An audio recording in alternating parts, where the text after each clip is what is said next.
소백산을 중심으로 자연 발생해 토착화한 한국산 늑대개가 있습니다. 경북 영주와 충북 단양 등 소백산 인근 지역이 원산지인 불개가 바로 그 주인공입니다.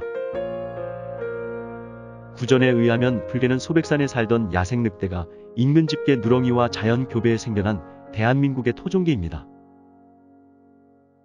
털과 눈, 코, 발톱이 모두 붉은색을 띠고 있어 붉은개라는 의미가 담긴 불개 또는 불살개라고 부릅니다. 불개가 야생 늑대와 집게 교배에 의해 만들어진 견종으로 추정하는 이유는 여러 가지입니다. 무엇보다도 늑대처럼 경계심이 강해 새끼를 낳을 때 땅을 파고 출산하는 습성을 들고 있습니다.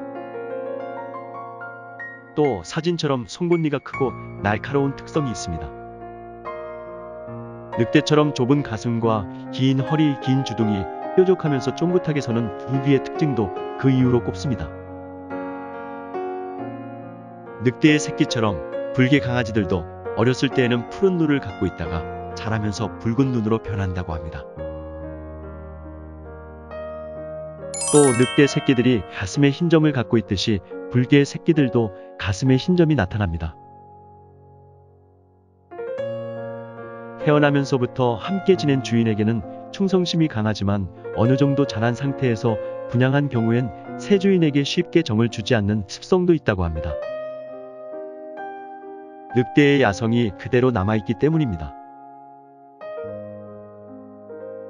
또한 유전자 분석 결과 우리나라 개와는 전혀 다른 유전자를 가지고 있다고 합니다.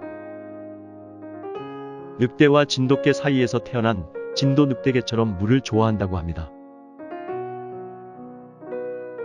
소백산을 중심으로 토종으로 정착해 일반 가정에서 많이 길러졌던 불개는 일제 강점기를 거치면서 1차 대순환을 당합니다. 일제가 군용 모피를 만들기 위해 수탈의 대상으로 삼으면서 많은 개체가 희생됐다고 합니다.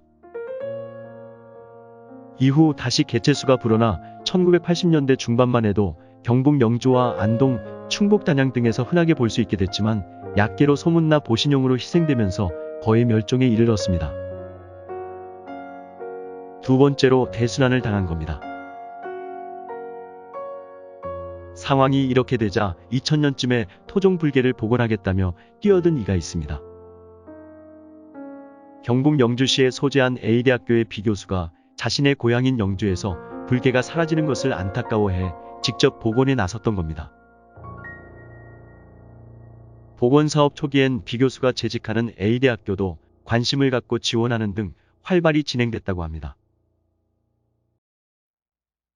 진돗개, 삽살개, 동경이처럼 불개도 한국 토종견으로 공인받아 천연기념물로 지정토록 하겠다는 큰 뜻을 갖고 시작한 불개 복원 사업은 그러나 결실을 보지 못하고 중단되고 말았습니다. 중단 이유는 여러 가지가 있겠으나 품종을 균일화시키는 원형 복원 작업에 실패한 것이 가장 큰 이유였던 것으로 알려져 있습니다. 우여곡절 끝에 대학 차원의 복원 사업이 중단되면서 한국 토종견 불개의 운명은 최악의 나락으로 떨어졌습니다. 현재 국내에는 교잡종을 제외한 순수 토종 불개의 개체수는 두 손으로 꼽을 정도로 거의 멸종된 상태로 전문가들은 보고 있습니다.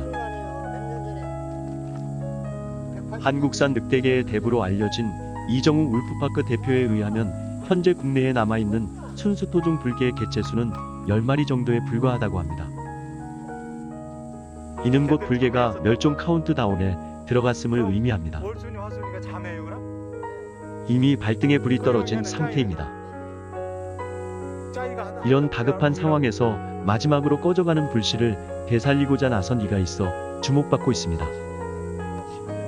다름 아닌 이정웅 울프파크 대표가 불개 복원에 관심을 갖고 본격 뛰어든 겁니다.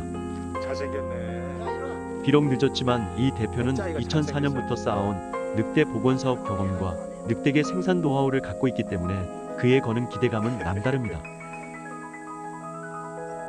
이 대표는 2006년 6월 당시 불개 복원 사업을 추진하고 있던 A대학교로부터 순수 토종 불개 한 쌍을 입양받아 그동안 여러 차례 새끼를 생산한 바 있습니다. 복원 사업을 추진하던 A대학교 외에 순수 혈통을 가진 토종 불개 새끼를 생산해낸 사례는 이 대표가 처음이자 유일무이한 것으로 전해지고 있습니다. 지금 보고 계신 불개들이 이 대표가 당시 A대학교로부터 입양받은 한 쌍의 불개들입니다.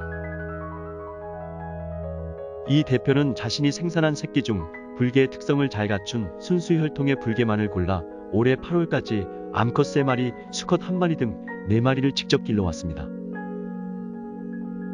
그러던 중 암컷 1마리가 1개월 전에 지병으로 숨을 거둠으로써 현재 3마리만 남게 됐습니다. 이런 안타까운 상황에서 불행 중 다행으로 불개 한 쌍이 9월 26일과 27일 연이어 짝짓기에 성공해 한 가닥 희망을 갖게 하고 있습니다. 불개도 인공 사육할 경우 다른 늑대개들처럼 짝짓기를 잘하지 않는 습성 때문에 개체 증식이 무척 어렵다고 합니다. 과거 개체수가 많을 당시엔 집집마다 개를 풀어놓고 길렀기 때문에 짝짓기와 개체 증식이 어렵지 않게 이루어졌으나 지금은 붙잡아 메어놓고 기르거나 사육장에서 기르는 등 번식 환경이 크게 달라졌기 때문이라고 합니다. 이 대표가 불개 복원에 다시 불을 당긴 것도 이들 한 쌍의 짝짓기가 계기가 됐다고 합니다. 이 대표는 이번에 태어나는 새끼 불개를 충남 서산의 한 농장으로 입양해 기르도록 할 계획입니다. 이 농장주는 자진해서 불개 복원에 적극 동참하겠다는 뜻을 전해왔다고 합니다. 이 농장에는 이 대표가 분양한 3마리의 불개가 자라고 있답니다. 한편 소백산 지역에서 자연 발생한 토종 불개와 관련해 이정홍 대표는 중요한 의견을 내놨습니다. 민간의 구전으로 전해 내려오는 소백산 늑대와 화전민 등이 기르던 누렁이와의 교배로 불개가 생겨났다는 내용에 대해 이같이 설명했습니다. 늑대와 진돗개를 교배해 늑대개를 생산해보니 불개의 털색과 똑같은 붉은색이 나타나는 걸로 보아 당시 소백산 화전민 등이 기르던 집개 누렁이는 진돗개였을 가능성이 매우 높다고 했습니다. 이는 그간 구전되어 오던 늑대와 집개 누렁이 간의 교배로 왜 붉은 털 색깔이 나타났을까란 수수께끼에 대한 경험칙적인 설명이어서 주목됩니다. 이 대표의 설명에 의하면 늑대와 진돗개가 교배했을 때 늑대의 유전자가 지니고 있던 붉은 털 색깔의 유전인자가 제1세대인 F1부터 즉각 발현된다는 것입니다. 이정웅 울프파크 대표의 불개 복원 노력이 큰 결실을 얻길 기원하며 이번 편을 마치겠습니다. 시청해 주셔서 감사합니다.